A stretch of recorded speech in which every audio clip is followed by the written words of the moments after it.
What up, Kings? Hope you're well. And in this video, I want to talk about pattern recognition and specifically the different types of audiences that you can capture for your programmatic campaigns.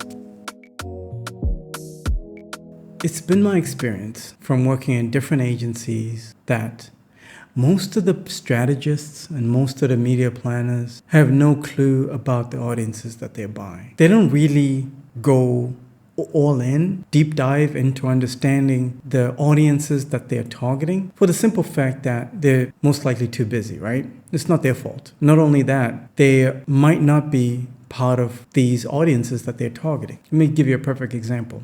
You will find like a media director that is not making that much money, but is tasked with targeting audiences that are affluent. I'm talking about millionaires. And it's very difficult for somebody who's not a millionaire to really understand how millionaires think and what they value.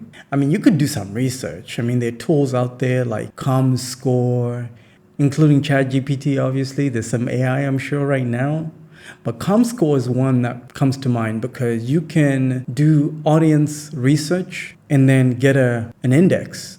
I mean, there are ways, right, that a media director, a strategist, or a media planner can do research on these audiences and really get to understand them to some extent.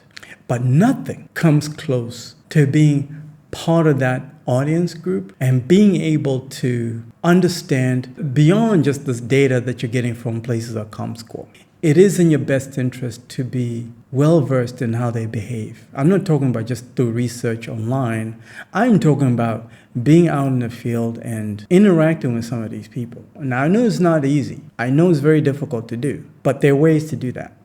Going to these places where they hang out, the rich neighborhoods, or hang out in those places, have conversations with some of these wealthy individuals, and you'll learn something. You will learn that while your research is telling you that an affluent audience in the Seattle area values this brand, you might be surprised that once you get there, that audience might not value that brand as much as you think they do.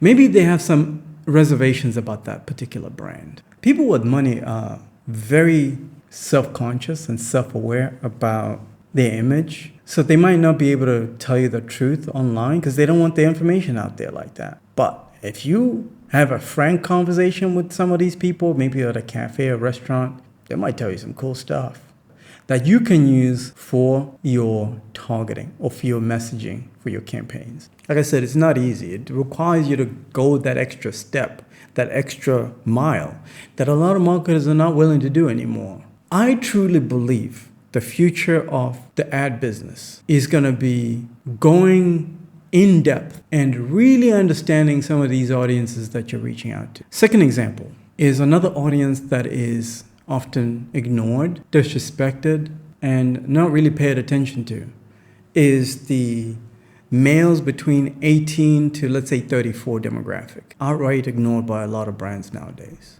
It's a pity because most of the people that are planning, strategizing, directing the media are not part of that audience.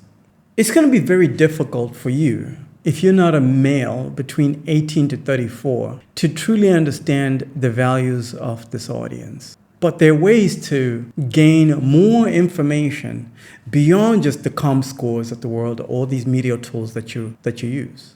It's best you know exactly what they value, or else your campaigns are going to fail.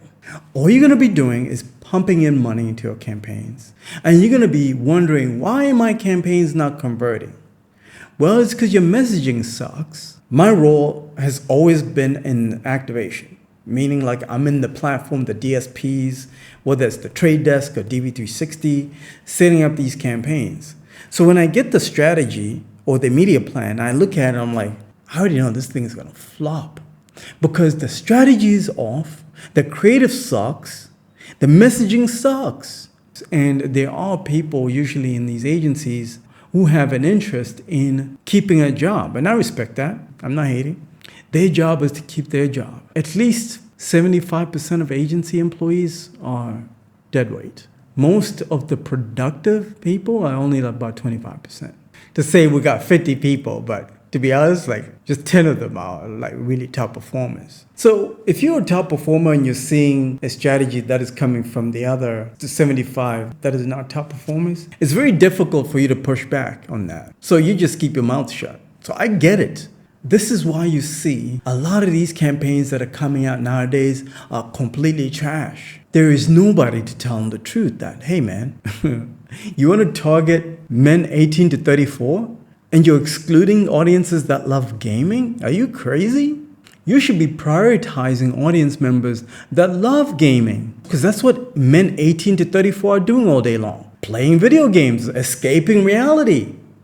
Personally, I don't play video games. I've even seen media directors and saying that we should exclude or we should block Joe Rogan content. Can you imagine? It's crazy. This is a couple of years back. 3 or 4 years ago, there was this debacle where Joe Rogan was accused of racism. If you were to speak around amongst men my age at that time, we didn't give a shit about that. We love Joe Rogan. I love Joe Rogan. I've been listening to Joe Rogan since 2015, and I still listen to Joe Rogan. And you're running a campaign that is targeted to men of my age, and you're telling me to block out the Joe Rogan content? You've already lost me, and you've lost other guys just like me, because most men think like me. We're not exactly the same, but we think alike, most of us men.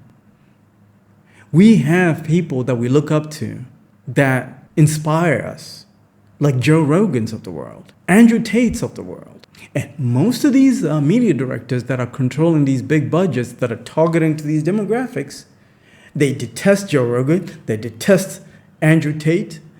How can you justify running a successful campaign if you hate the very people that your audience members look up to? There's a disconnect. Your campaign is gonna completely collapse if you're not aware of these things.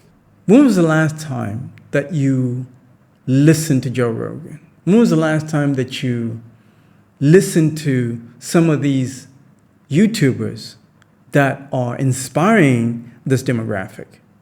Because there's a lot to learn by listening to some of these people. What you'll learn is how these audiences behave. You might be marketing your brand to them and spending thousands, millions of dollars. But if they don't trust your brand, you're gonna fail. Your campaign will never convert. You're not aware that there are conversations going on about this brand that we don't trust your brand. I don't care how many impressions you're going to be, blasting at me. I'm going to put an ad blocker because I don't trust your brand. Your impressions to me are going to be completely wasted. I hope you got some value from this video.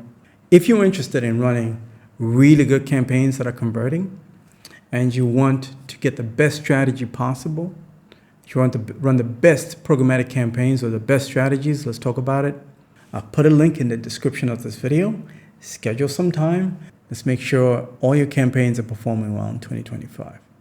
I'll see you in the next one.